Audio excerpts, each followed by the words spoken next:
This book is important.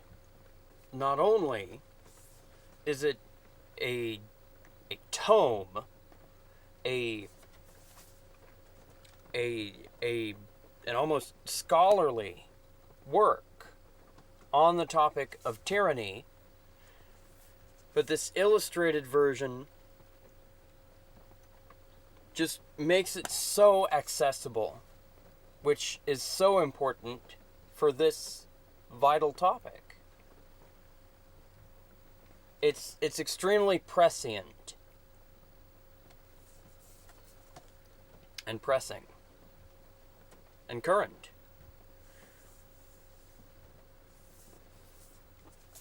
J.J. Abrams of the book says, "A more concise, profound, or essential book on the subject does not exist. Snyder's masterwork is a stunning reminder of the myriad insidious forms oppression takes. Now beautifully illustrated by Nora Krug, On Tyranny is a bellwether for what we must awake to and fight against." Ken Burns says, "Timothy Snyder is brilliant. On Tyranny is a must-read, a clear-eyed guidebook for anyone seeking to learn from history to help us understand the present. It is a manual for how to protect and preserve democracy. Listen, learn, be kind and courageous. This stunning new edition, beautifully illustrated by Nora Krug, makes the lessons jump off the page into our hearts, filling us with the urgent imperative, act now before it's too late."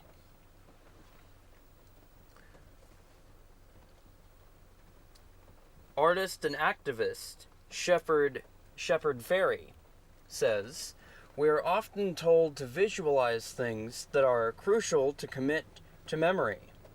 In the graphic edition of On Tyranny, Nora Krug has visualized and rendered some of the most valuable lessons of the 20th century, which will serve all citizens as we shape the future."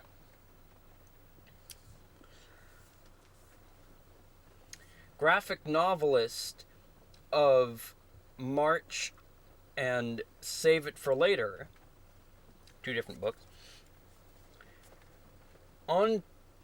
Nate Powell says, "On Tyranny is one of the most important books of our lifetime, and Krug enriches Snyder's powerful, accessible text with a transcendent humanity.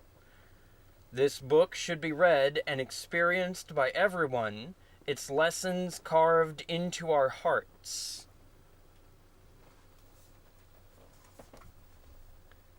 So it's not just me saying that. Let's read.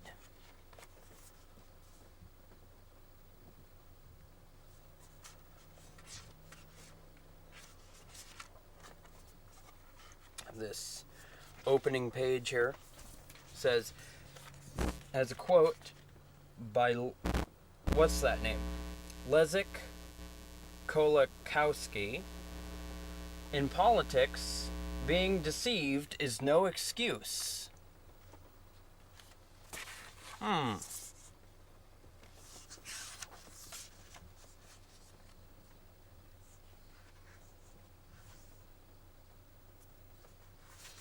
Not sure who this man is, but he seems to be surprised that his picture is being taken. It's probably a starving person in Soviet Russia.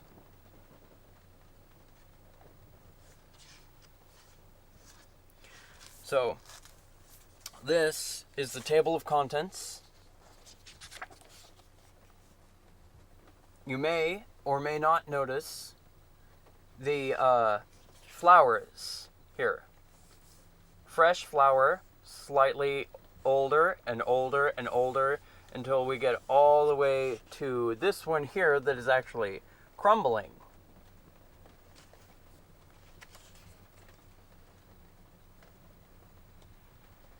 Isn't that neat? You almost could just take the table of contents here and take these lessons to heart. But, they're expounded upon within the chapters. And even on the chapter page, the page that divides, that, says this is the new chapter, they have little things there. So it's better, right? You could, on the one hand, just read the table of contents. On the other, you could read through the book and just read all of these. There's 20 of them. Or you could just, read through the entire book so that you're not just getting the gist of what it says. You're actually absorbing what it is saying and why it is being said. What Timothy Snyder is saying and why he is saying it.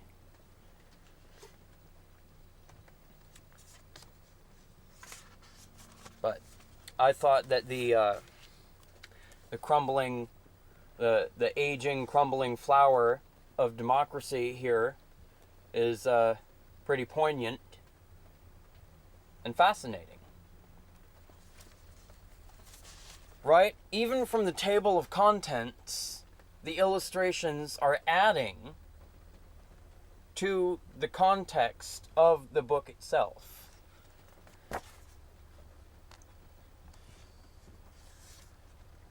So, these 20 lessons summarized are: 1. Do not obey in advance. 2. Defend institutions. 3. Beware the one-party state. 4. Take responsibility for and face the world. 5. Remember professional ethics. 6. Be wary of paramilitaries. Be wary of paramilitaries. 7. Be reflective if you must be armed.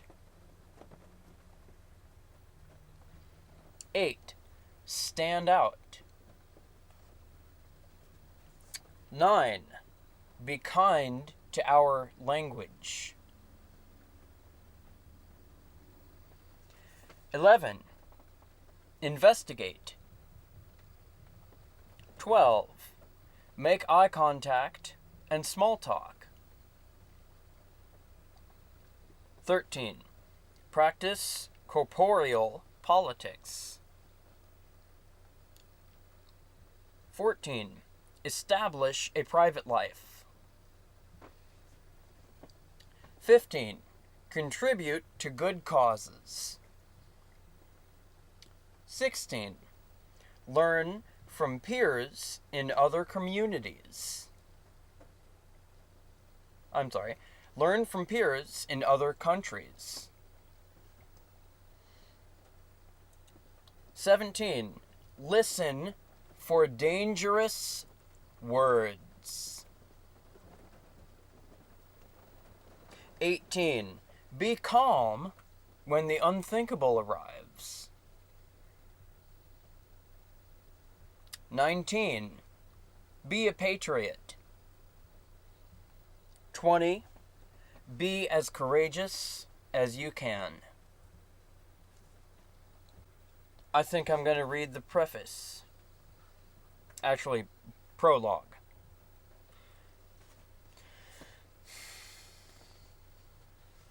This is by him? I think this prologue is by Timothy Snyder. History does not repeat, but it does instruct. As the founding fathers debated our Constitution, They took instruction from the history they knew, concerned that the democratic republic they envisioned would collapse. They contemplated the descent of ancient democracies and republics into oligarchy and empire. As they knew, Aristotle warned that inequality brought instability, while Plato believed that demagogues exploited free speech to install themselves as tyrants. In founding a democratic republic upon law and establishing a system of checks and balances, the founding fathers sought to avoid the evil that they, like the ancient philosophers, called tyranny.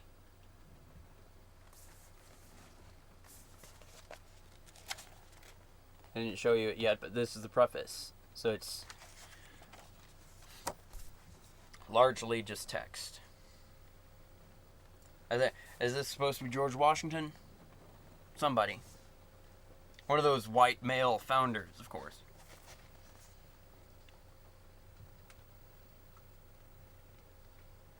They do all look the same to me.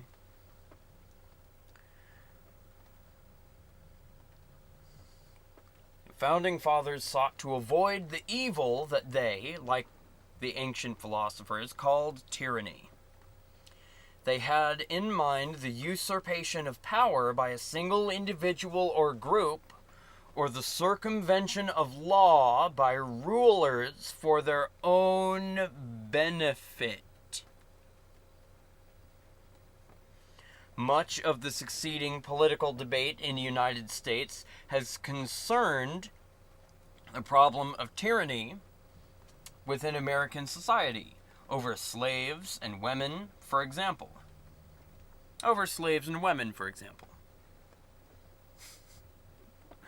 It is thus a primary American institution to consider history when our political order seems imperiled. If we worry today that the American experiment is threatened by tyranny, we can follow the example of the Founding Fathers and contemplate the history of other democracies and republics. It's good news. The good news is that we can draw upon more recent and relevant examples than ancient Greece and Rome. The bad news is that the history of modern democracy is also one of decline and fall.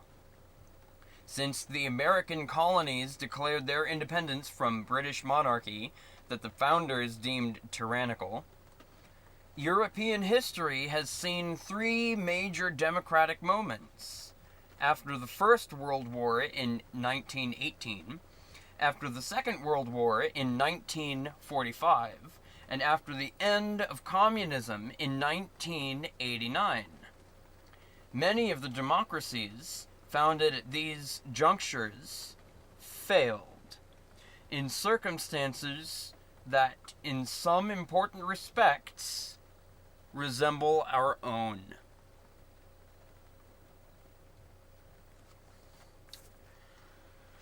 History can familiarize and it can warn. In the late 19th century, just as in the late 20th century, the expansion of global trade generated expectations of progress. In the early 20th century, as in the early 21st, these hopes were challenged by new visions of mass politics in which a leader or a party claimed to directly represent the will of the people. European democracies collapsed into right-wing authoritarianism and fascism in the 1920s and 30s.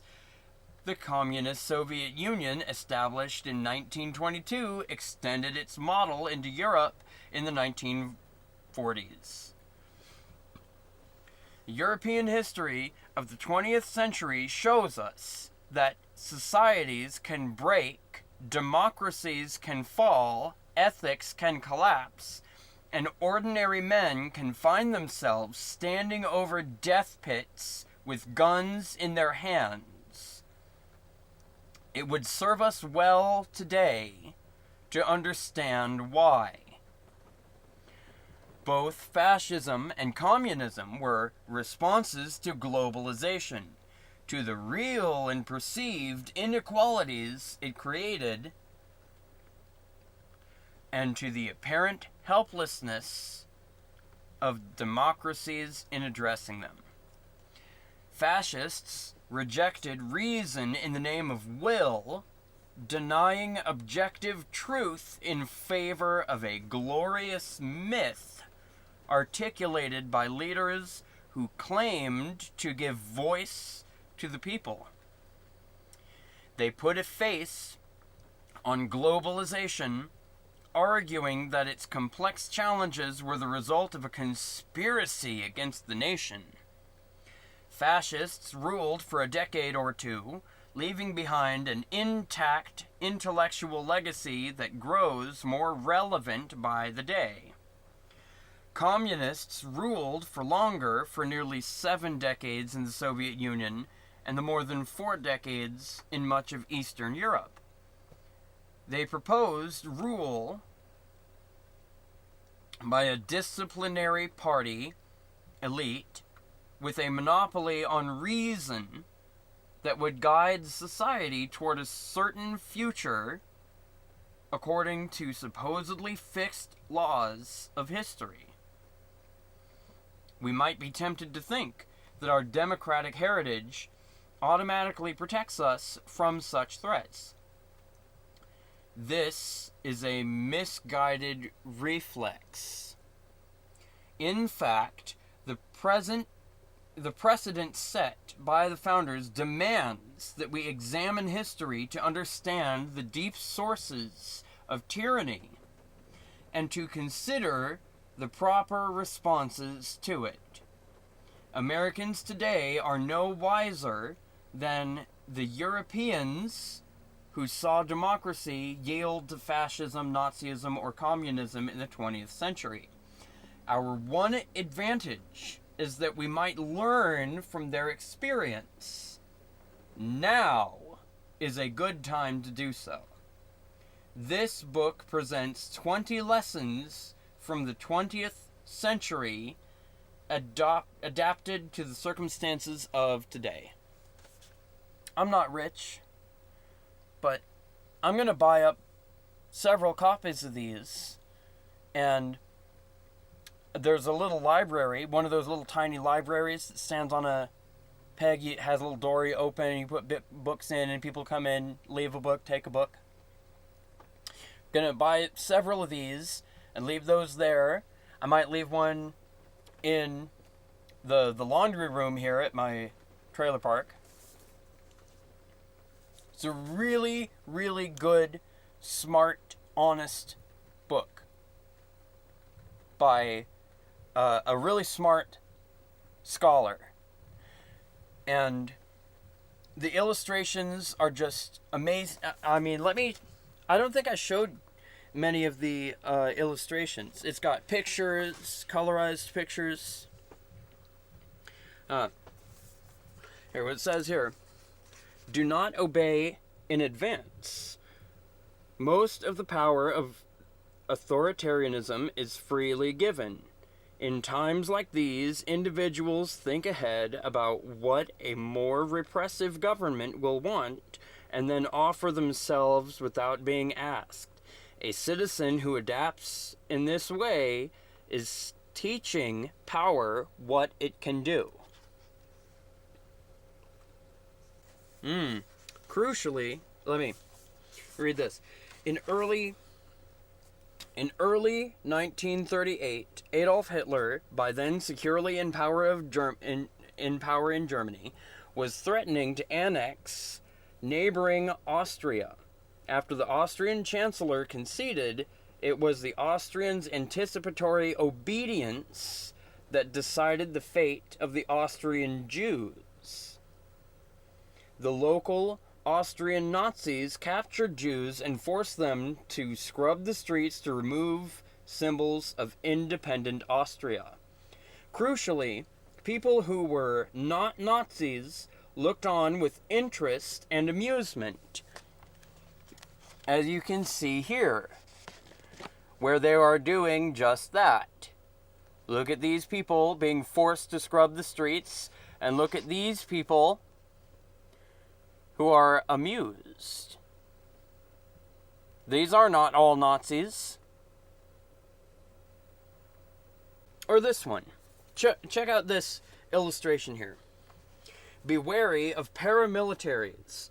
When the men with guns who have always claimed to be against the system start wearing uniforms and marching with torches and pictures of a leader, the end is nigh. When the pro-leader paramilitary and the official police and military intermingle, the end has come. What was that I was hearing on the news recently about white supremacy being a real problem in the actual military and police forces across the nation? Oh yeah, that's already happening.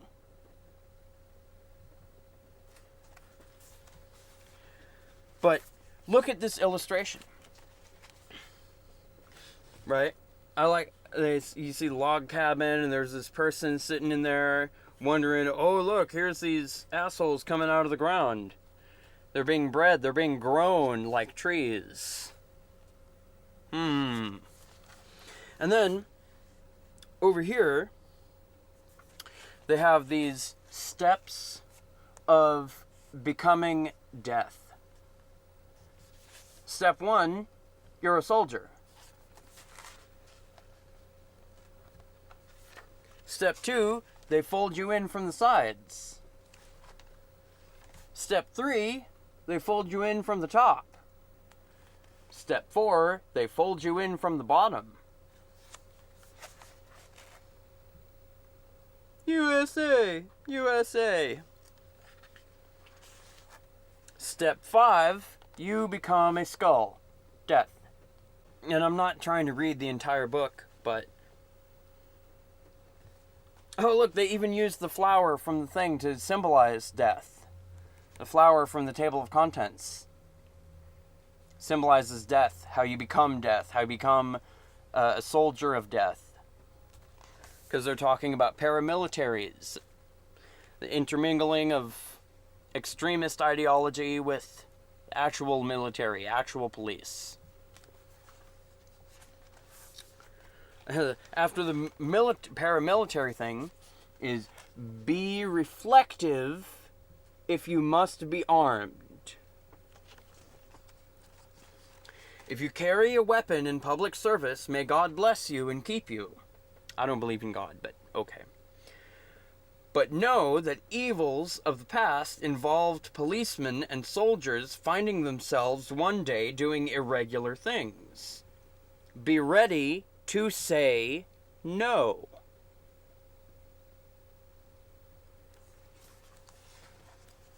Oh, disobey an order. Well, you're supposed to disobey illegal orders. Oh, you're not the judge of what orders I can give and what I can't. Yes, sir, I actually am supposed to be evaluating every single order that you give me as, is this legal? Is it legal and justified for him to say? So, well, justified is not my call. It's his call to say whether it's justified. Is it legal for me to follow this command, or is it illegal for me to follow this command? Is it legal for him to give me this command? Is it illegal for him to give me this command?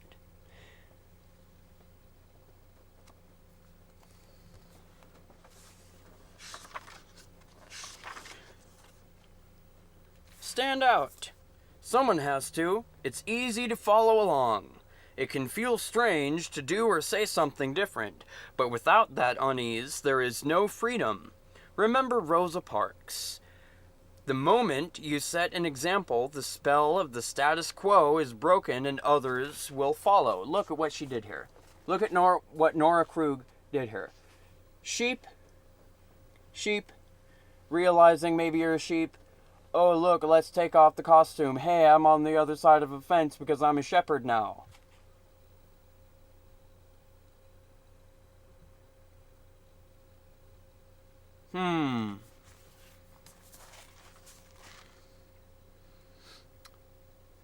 So, I absolutely love this book, and I recommend it to everybody. It's